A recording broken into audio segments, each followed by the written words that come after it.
नमस्कार, एक बार फिर से आपका स्वागत है हमारे इस नए अंक में। मैं हूं देवेश।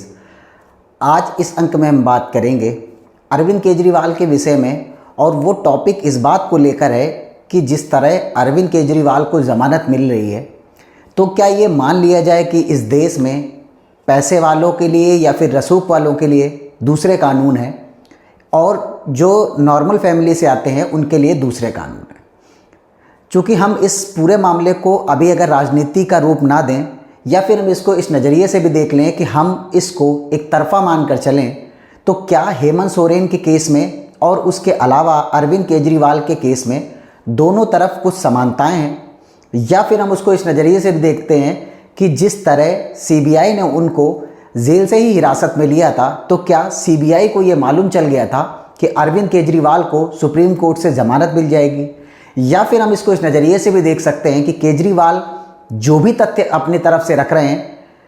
वो, और उसके साथ साथ ईडी की तरफ से जो दलीलें दी जा रही हैं, क्या उसमें ईडी के जो वकील हैं वो हावी नहीं पढ़ पाए हैं, और यही कारण है कि उनको अब इस पूरे मामले में जिस तरह से जमानत मिली है, तो अब ऐसा लगने लगा है कि अरविंद केजरीवाल की पार्टी के लिए एक तरह से संजीवनी बनकर ये उभर कर सामने आने वाला है। हमने कई बारी ऐसे केसेस में देखा हुआ है कि ऐसे अपराधियों को जो ज़मानत है उस प्रक्रिया में काफ़ी लंबे अरसे से गुजरना पड़ता है, और उसमें काफ़ी लंबा समय भी लगता है। चूँकि हमने कई सारे केसेस ऐसे देखे हुए हैं, चाहे आप मनीष सिसोदिया की बात करें या फिर बात करें सत्येंद्र जैन की, ये दोनों राजनेता अरविंद केजरीवाल की पार्टी से ही निकल कर आए हैं, और अरविंद केजरीवाल के एक तरह से हम ये कह सकते हैं कि राइट हैंड और लेफ्ट हैंड थे।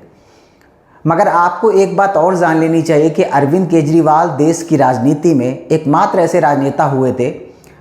जिनको सुप्रीम कोर्ट की तरफ से ये कहते हुए ज़मानत मिली कि चुनाव प्रचार करने के लिए उनको ज़मानत दी जा रही। यानी कि वो चुनाव अरविंद केजरीवाल के लिए जितना इम्पोर्टेंट था उतना शायद मनीष सिसोदिया और सत्येंद्र जैन के लिए नहीं था, और शायद इसको हम इस नज़रिए से भी देखें कि झारखंड में हेमंत सोरेन के लिए भी वो उतना ज़्यादा महत्वपूर्ण नहीं था। मगर आपको ये बात जान लेनी चाहिए कि जिस तरह अरविंद केजरीवाल को इस बार जमानत मिली है इस पूरे मामले को लेकर, यानी कि सुप्रीम कोर्ट ने इस पूरे केस को बड़ी बेंच में भेज दिया गया है। हालांकि ये पहली बार ऐसा हो रहा है कि किसी बड़ी बेंच को ये फैसला करने के लिए छोड़ा जा रहा है कि किस तरह के जो केसेस लग रहे हैं क्या वो सही है या नहीं। हालांकि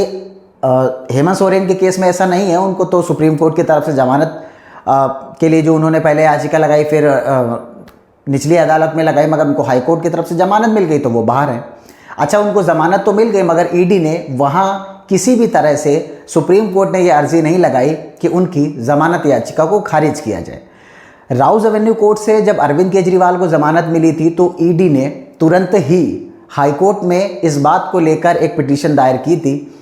कि इनको जमानत नहीं देना चाहिए, और यही कारण है कि उनको वहाँ से स्टे लगा दिया गया था। अब इस पूरे घटनाक्रम का अगर हम जिक्र करें तो अरविंद केजरीवाल को जो सुप्रीम कोर्ट ने ये कहते हुए ज़मानत दी है कि 90 दिन तो वो जेल काट चुके हैं। अब आप एक पल को ये सोच कर देखिए, सुप्रीम कोर्ट की तरफ से ये टिप्पणी कितनी आपके लिए जायज़ है, मुझे कमेंट सेक्शन पर ज़रूर बताएं। मगर सुप्रीम कोर्ट ने भी कई सारे तथ्य ऐसे सोचे होंगे, कई सारी चीज़ें उन्होंने ऐसी देखी होंगी जिसकी वजह से अरविंद केजरीवाल को ज़मानत मिली है। तो जो ईडी ने उनकी गिरफ्तारी की थी, तो क्या उसको पूरी तरह से अवैध मान लिया जाए? क्योंकि आम आदमी पार्टी की तरफ से प्रेस कॉन्फ्रेंस करके इस बात को लेकर जिक्र किया जा रहा है कि पूरी की पूरी जो गिरफ्तारी है वो सिर्फ और सिर्फ अरविंद केजरीवाल को किसी भी तरह से सरकार ना चलाने दिया जाए, और पार्टी पर जो उनका कंट्रोल है वो हट जाए, पार्टी टूट जाए। क्योंकि आम आदमी पार्टी की तरफ से तो यही आरोप लगाए जा रहे हैं। मगर अब इस पूरे केस को काफ़ी लंबा समय बीत चुका है, उनकी पार्टी के तमाम बड़े राजनेता इसमें जेल में हैं, और अरविंद केजरीवाल अभी खुद ही जेल में है चूँकि उनको सीबीआई ने गिरफ्तार किया है। तो ये बात अब बिल्कुल आईने की तरह साफ हो चुकी है कि अरविंद केजरीवाल को उस मामले में भी ज़मानत मिल जाएगी जिसमें सीबीआई ने उनको गिरफ्तार किया है। चूँकि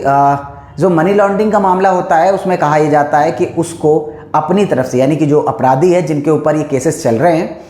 उसको खुद को ये साबित करना होता है कि हमने किसी भी तरह का कोई अपराध नहीं किया। चूँकि आम आदमी पार्टी के तमाम प्रवक्ताओं की तरफ से कहा जाता है कि सरकार ने ऐसे नियमों में संशोधन कर दिया है ताकि किसी भी तरह से ईडी के केस में लोगों को जमानत ना मिले। हालांकि ये आम आदमी पार्टी पूरी तरह से झूठ कह रही है। उसी केसेस में हेमंत सोरेन को भी जमानत मिल गई है और उसके अलावा अभी जो हाल फिलहाल में हमने घटनाक्रम देखा अरविंद केजरीवाल वाला, उसमें भी। तो मुझे जहाँ तक ऐसा लगता है कि अब ईडी के जो केसेस हैं वो काफ़ी हद तक कमज़ोर पड़ते जा रहे हैं और आम आदमी पार्टी को अगर इस तरह से जो उनके बड़े राजनेता हैं अगर उनको ज़मानत मिलती है तो ये आम आदमी पार्टी के लिए काफ़ी खुशी भरा पल रहने वाला है और उसके साथ साथ चुनावों में इसका खासा इम्पैक्ट दिखने वाला है। क्योंकि उनके जेल में रहते हुए उनके दो